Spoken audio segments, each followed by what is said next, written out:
어릴 때 보면은 캔 밟아서 탁 찌그러뜨려서 얇게 만들어 버리잖아요.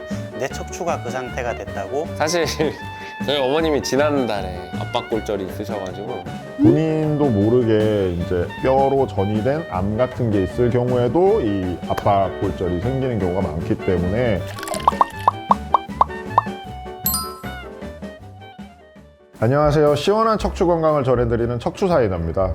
보통 우리가 무거운 물건 같은 걸 들거나 아니면은 이제 충격 같은 게 갔을 때 이제 허리 통증이 심해가지고 병원을 내원하시는 분들이 생각보다 굉장히 많은 것 같습니다. 그렇게 통증이 올라왔을 때 협착증이라든지 이런 단순한 디스크, 그런 노화의 증상이 아니라 뼈 자체에 골절이 생겨가지고 심한 통증이 발생을 한 걸 수도 있습니다. 특히 나이가 들수록 뼈의 강도가 점점 약해지기 때문에 노화와 더불어서 65세 넘어가시는 어머님들 같은 경우에는 이제 여성 호르몬의 변화로 인해 가지고도 뼈 건강이 굉장히 떨어지는 경우가 있기 때문에 이 압박골절을 결코 가볍게 생각할 것이 아닐 것 같은데요. 그래서 오늘은 척추 압박골절의 원인, 그리고 치료법, 그리고 예방법까지 함께 이야기해보는 시간 갖도록 하겠습니다. 그럼 척추 압박골절에 대해서 간단하게 설명을 한번 우리 김병환 원장님께서 해주실까요? 네, 척추가 어떤 이유에서 내 체중 아니면 무거운 걸 들었다든지 아니면은 뼈가 너무 약한 분들은 내 근육의 압력조차도 뼈에 가해진 압력이 돼서 이 압력을 못 이기고 뼈가 눌러져서 찌그러드는 골절의 형태가 척추 압박 골절이 되겠고,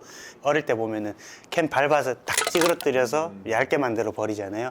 내 척추가 그 상태가 됐다고 생각해 주시면 될 것 같습니다. 사실 그게 가능한 게 우리 척추체는 모든 뼈는 이렇게 겉에 이제 단단한 뼈가 이렇게 바깥쪽을 싸고 있고 그 속에는 이제 우리 뭐 골수라든지 이런 여러 가지 조직들이 있으면서 구조 자체로만 따지면 스펀지처럼 얼기설기되어 있거든요. 그래서 위아래로 강한 압력을 받게 되면 캔 밟아 찌그러지듯이 그렇게 찌그러지게 되겠죠. 그러면 압박골절이 발생하는 원인은 이제 어떤 게 있을지. 원인으로 가장 중요한 건 사실 골다공증입니다. 뼈는 이 안에 칼슘을 계속적으로 꾹꾹 채워서 밀어 넣어야 되는데 이 기능이 나이가 들면 퇴행이 되니까 칼슘을 단단하게 저장하는 기능이 떨어지고 뼈의 밀도가 낮아집니다. 그걸 우리가 골다공증이라고 하는데, 골다공증이 생기면 이 강도가 굉장히 약해지기 때문에 조그만 충격, 기침만 해도 골절이 생기는 경우들이 있습니다. 사실 저희 어머님이 지난달에 압박골절이 있으셔가지고 침대를 옮기시다가 엑스레이를 정형외과에서 찍은 거예요. 근데 이제 그 부위가 명확히 나오지 않았었는데 어쨌든 보존 치료를 받다가 뭔가 원인이 안 찾아져서 진료로 오셔가지고 MRI를 찍고 압박골절이 진단이 되셨는데 다행히 치료가 되셔갖고 지금은 잘 쉬고 계십니다. 그만큼 생각보다 흔합니다. 그냥 나이가 들고 골다공증이 있으면 누구나 생길 수 있다, 이렇게 이해를 하시면 될 것 같아요. 근데 우리가 증상 얘기를 안 했어요. 이재호 교수님께서 압박골절 생기면 증상 어떤 식으로 생기는지 좀 얘기를 한번 해주실까요?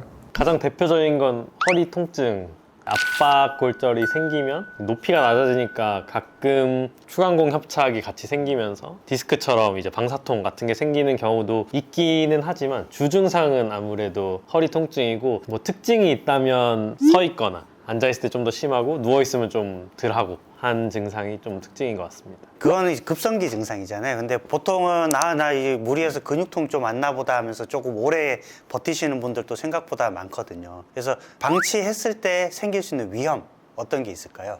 제 생각에는 크게 두 가지인데, 더 진행을 해서 슬라임 인형 같은 거 짜면은 다른 데로 튀는 것처럼 뒤쪽 신경 있는 쪽으로 뼈가 밀려서 파열성 골절로 바뀌는 경우도 있을 수는 있고, 그러면 이제 신경 관련된 증상이 생기실 수가 있겠고요. 장기적으로 문제가 되는 거는 보통 압박골절 같은 경우에는 쐐기형 골절로 많이 발전을 하는데, 척추체가 원래는 네모인데 보통은 앞쪽으로 많이 찌그러져서 쐐기 모양으로 되다 보면 그 상태로 굳어버리면 앞으로 허리가 굽는 경우들이 있습니다. 물론 치료를 안 했다고 해서 더 생기는 건 아니지만 그냥 오래되면은 그러한 문제도 생길 수 있습니다. 근데 이제 이게 사실은 뼈의 골절 문제인데 우리 유 원장님 어머니 네. 아까 얘기하셨을 때 MRI를 찍어가지고 발견이 됐다 그러셨잖아요. 그래서 이제 사실 뼈 문제면 엑스레이만 찍어도 될 텐데 라고 생각을 하실 것 같거든요. 그래서 한번 이게 왜 그때 발견이 안 되는지를 이제 보니까 허리가 아프다고 하니까 흔히 찍는 요추 1번에서 5번까지를 찍은 거예요. 근데 흉추에서 6번, 7번 뭐 그 정도에 생긴 거거든요. 그러니까 그런 경우에는 엑스레이에 나오지가 않습니다. 물론 압박골절이 엑스레이에서도 티가 날 정도로 주저앉은 게 보일 때도 있지만 저는 이제 애초에 뭐 위에 엑스레이를 찍고 이거보다 그냥 전신을 MRI로 봤거든요. 이 뼈가 주저앉으면 여기가 부종이 일어나요. 옛날에 골절이 돼서 이대로 자기도 모르게 지내다가 이게 그대로 붙어서 이번에 골절이 아닌 경우도 있어요. 그래서 단순히 엑스레이로만 비교하기는 좀 어렵고 자세한 정밀 검사를 하려면 MRI를 통해서 이 뼈의 부종을 봐야 돼요. 뼈에 부종이 있으면 MRI에서 그 뼈만 하얗게 보입니다. 그래서 그렇게 해서 명확하게 이제 확정적인 진단을 할 수가 있습니다. 또 이 압박골절이 외상 얘기만 지금 쭉 되게 많이 했는데 외상에 의해서만 생기는 것도 아니잖아요. 그러니까 본인도 모르게 이제 뼈로 전이된 암 같은 게 있을 경우에도 이 압박골절이 생기는 경우가 많기 때문에 그런 것들을 확인해 보기 위해서라도 사실 MRI는 좀 필수적으로 한번 확인을 해보는 게 좋은 것 같습니다.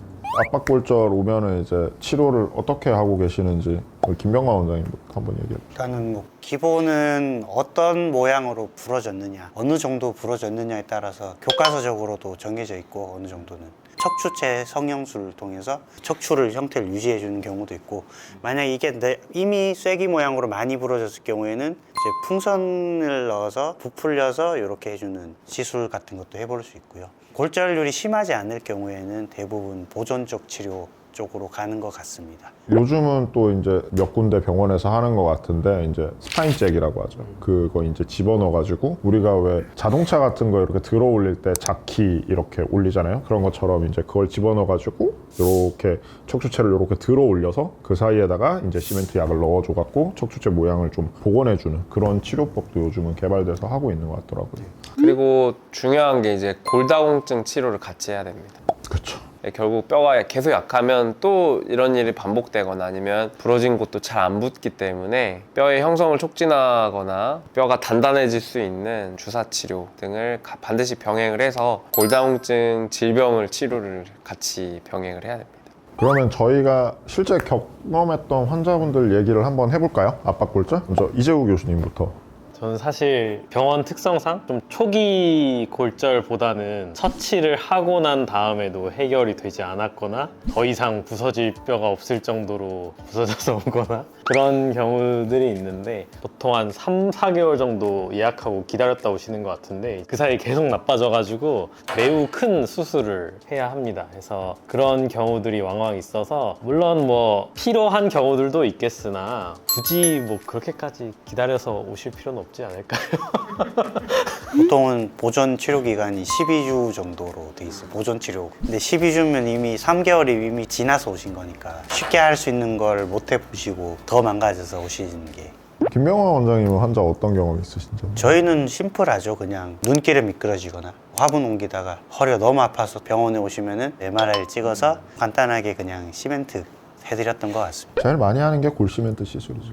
저는 이제 조금 특이한 경험을 했던 게 한 40대 중반 정도 되는 환자분이었던 것 같은데 환자분이 목을 못 가누겠다고 오셨어요. 그래가지고 목을 왜 못 가누시지? 그래가지고 MR을 찍었는데 경추 4번 뼈가 압박골절이 있는 거예요. 사실 경추에는 압박골절이 외상이 아니고서는 정말 생기지 않거든요. 그래서 혹시나 넘어지신 적 있냐 아니면 뭐 운전하다가 고개 한번 심하게 막 움직인 적 있냐 막 온갖 걸 다 여쭤봤는데 본인은 그런 게 전혀 없으시다 그래가지고 혹시나 싶어서 이제 조영제 MR을 찍었더니 그쪽에 딱 전이된 암이 발견이 돼서 그 전이된 종양으로 인해서 원발 종양을 찾게 되시고 바로 이제 제가 병원으로 보내드렸거든요. 그래가지고 마침 또 그쪽 신경외과에 제 아는 친구가 있어가지고 어떻게 되셨냐 물어봤더니 수술 잘 받으셨고 잘 치료받고 계시다라고 하시더라고요. 그래서 압박골절이 단순히 우리가 생각하는 그런 외상이에서 이런 간단한 그런 건 또 아니구나 라는 생각을 한번 해봤던 것 같습니다.